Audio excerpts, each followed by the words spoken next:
चुनाव की भूमिका में पुलिस की भूमिका अहम हो जाती है। मैं मनीष आज पुलिस की भूमिका पे बात करने आया हूँ। अक्सर मैं ज़्यादा पुलिस की भूमिकाओं पे बात करता हूँ, इसलिए बात करता हूँ कि समाज में आप हर बिंदु पे देखेंगे, छोटी छोटी घटना, दुर्घटना या अच्छे बुरे किसी भी काम में उसकी सूचना अगर खाकी वर्दी को मिल जाए तो वो हर जगह मौजूद होता है। जितनी आसानी से हम भगवान में आस्था नहीं रख पाते हैं, विश्वास नहीं रख पाते हैं, हम यह सोचते हैं कि भगवान के दर्शन हो जाए, वो असंभव है। लेकिन पुलिस का दर्शन आपको हर जगह मिल जाएगा। मैं मनीष आप सभी के बीच में एक खास विषय को लेकर के आज आया हूँ। मैं 2-3 दिनों से यह कह भी रहा हूँ और फिर मैं आज कहने आया हूँ कि अगर पुलिस रोज पिटा ही रही है और पिट ही रही है तो यह चुनाव कराएगी कैसे? हम किस पुलिस के भरोसे पे है जो रोज बालू माफियाओं और दारू माफियाओं से लात खाती है? आप रोज सुनिएगा, बिहार के हर कोने से खबर आती है कि पुलिस की भूमिका, पुलिस के चरित्र किस प्रकार से बदल जाते हैं और वो अपराधियों के साथ कैसे भिड़ती है और मुंह की खानी पड़ती है। आज पुनः सुबह सुबह वैशाली जिले के महुआ अनुमंडल, यानी कि आप समझ सकते हैं कि वैशाली ज़िला है, उसमें एक अनुमंडल है, तो वहाँ एक एसडीपीओ भी होंगे। उसके बाद थाना है, थाना अध्यक्ष सहित लगभग हाफ दर्जन से ज़्यादा पुलिसकर्मी घायल हैं और इलाजरत हैं। कभी वैशाली जिले के बालादास मठ पे पुलिस की पिटाई हो जाती है, तो कभी इजरा में होता है, तो कभी लालगंज रोड में कई जगहों पे कई बार हो चुका है। कभी विद्युपुर में मारा जाता है, कभी कोन्हारा घाट में पीटा जाता है इनको। तो आखिर क्यों होता है? पुलिस पे जो अपराधी प्रवृत्ति के लोग हैं, जिनको पुलिस अपराधी कहती है, मैं कौन होता हूं कहने वाला? कहने वाले पुलिस होते हैं कि अपराधी प्रवृत्ति और गैर कानूनी तरीके से काम करने वाले लोग हैं। तो इस बात को समझिए कि इन गैर कानूनी कार्य को करने वाले लोगों को प्रोत्साहन किसने दिया?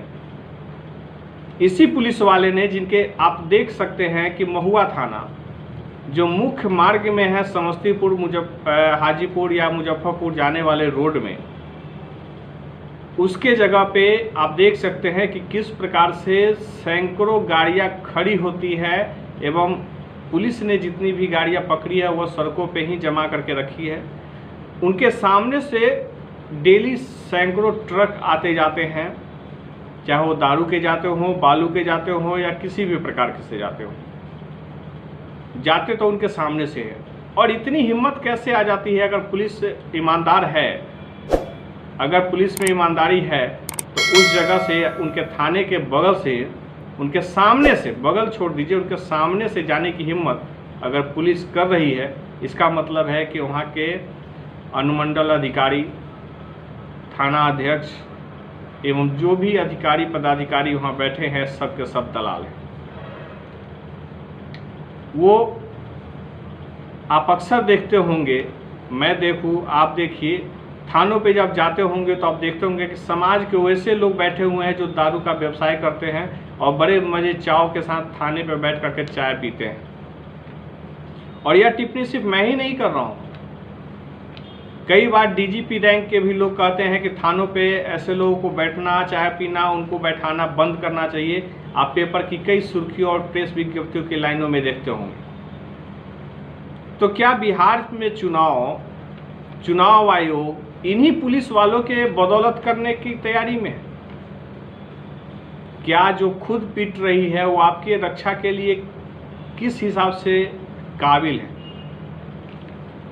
क्या वैशाली पुलिस, बिहार की पुलिस या भारत की पुलिसिंग सिस्टम आपकी सुरक्षा के लिए किसी भी हद तक, किसी भी मायने में, किसी भी दायरे में सुटेबल बैठती है कि वो आपकी रक्षा कर देगा?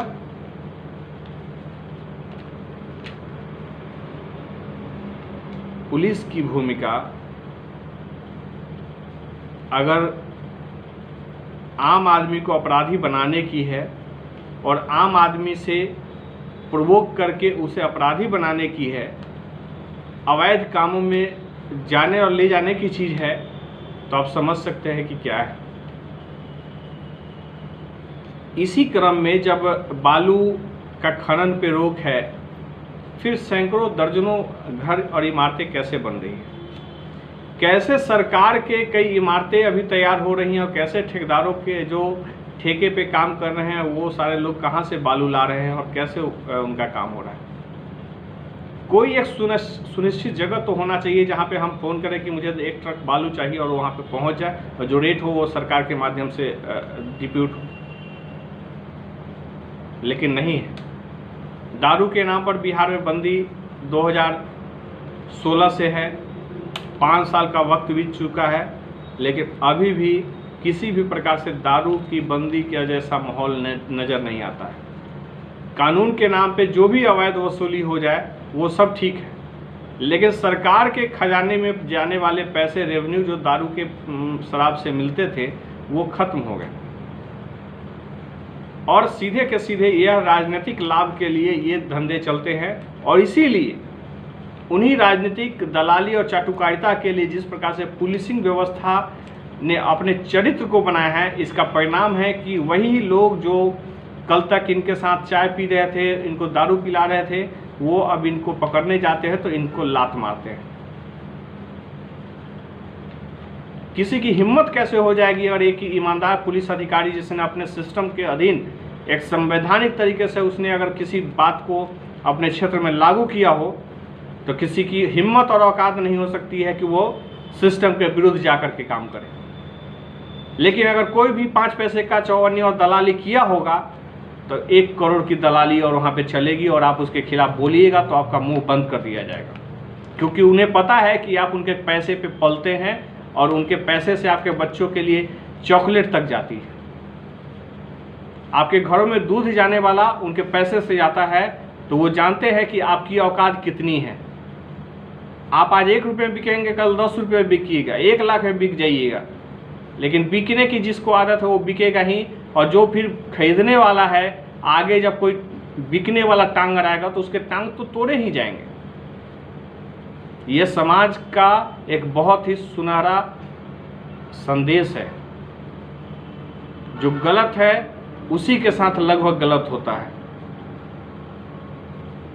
और संवैधानिक स्तरों पर बैठे हुए जो लोग हैं वह जानबूझ के संविधान के साथ खेलते हैं, और जिसका परिणाम होता है कि आम आदमी को डर लगता है।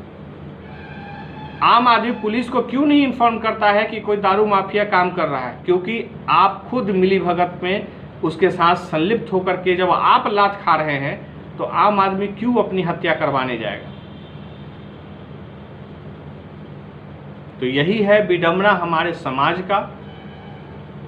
पंचायत चुनाव किन परिस्थितियों में होगा यह खुद देखिए, खुद समझिए, और बूथ पे जाने से पहले एक बार सोच लीजिएगा कि आप बूथ से लौटकर आ जाएंगे क्या?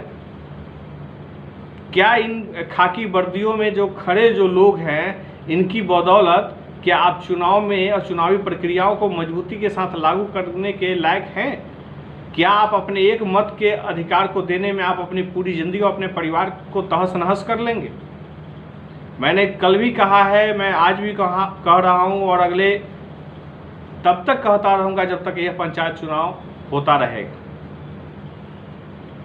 कि जब वैशाली पुलिस या बिहार की कोई भी पुलिसिंग जहां भी चुनाव होता है, अगर वहां की पुलिस लात नहीं खाती है, अगर उसने चुनाव तक में अभी से अगर वो अपने मर्यादा को, अपने संवैधानिक पद को और उसकी गरिमा को बचा लेता है, तभी मत का प्रयोग करने बूथों पे जाइए। नहीं तो जिस तरीके से ये लोग खुद लात खा रहे हैं आपकी ज़िंदगी बर्बाद कर देंगे। तो मेरा आग्रह पुलिसिंग सिस्टम से भी है कि आपने जो दलाली चाटुकारिता का जो नींव रखा है अब तक, उन नींव को मजबूती के साथ ख़त्म करिए और अपनी छवि जो धूमिल है, आपने जो अपने चरित्र को का निर्माण किया है, आपने जिस प्रकार से समाज का दोहन करने का काम विभिन्न तरीकों से किया है, उसमें लगाम लगाने की ज़रूरत है ताकि एक बेहतर समाज का निर्माण, एक बेहतर राष्ट्र का निर्माण और एक बेहतर तरीके से उनकी जीवन शैलियों का निर्माण हो सके, ताकि हम एक समय पे एक बेहतर राष्ट्र की भूमिका, संवैधानिक एवं राजनीतिक भूमिकाओं को मजबूती के साथ लागू कर सकें। आज इस प्रकार से चुनाव के दायरों में हम एक बेहतर काम करने का प्रयास कर रहे हैं, लेकिन सरकार के जो सिस्टम है, सरकार की जो योजनाएं हैं और सरकार की जो नीयत है, वह उनके प्रशासनिक अधिकारियों में नहीं दिखती है। प्रशासनिक अधिकारियों में नहीं दिखने का रीज़न मुझे राजनीतिक लाभ और राजनीतिक चाटुकारिता भी लगती है, जिसको लेकर के संभलने की ज़रूरत भारत के सभी सदनों को है, ताकि पंचायत चुनाव में आप अपनी बेहतर भूमिका से लोगों को डरने वाली एवं डराने वाली जो असामाजिक तत्व हैं और प्रशासनिक तौर पे जो असामाजिकता फैलाई जाती है, उस पर लगाम लगाई जा सके। पुलिस पिटती रहेगी तो वोट डालने मत जाइए, क्योंकि वो जो खुद की रक्षा नहीं कर सकता है, वो आपकी रक्षा करने में कभी सक्षम नहीं होगा। इसलिए बहुत बहुत शुक्रिया, बहुत बहुत धन्यवाद आप सभी का। चैनल को सब्सक्राइब कीजिए ताकि एक मोटिवेशन मिलता है, काम करने का जज्बा मिलता है। अगर आपका कोई भी सुझाव हो तो आप इस पर सुझाव दे सकते हैं। ईमेल करिए ahannews@gmail.com पे एवं 9471439247 पे आप व्हाट्सएप के माध्यम से भी हमें सूचित कर सकते हैं। बहुत बहुत शुक्रिया, बहुत बहुत धन्यवाद।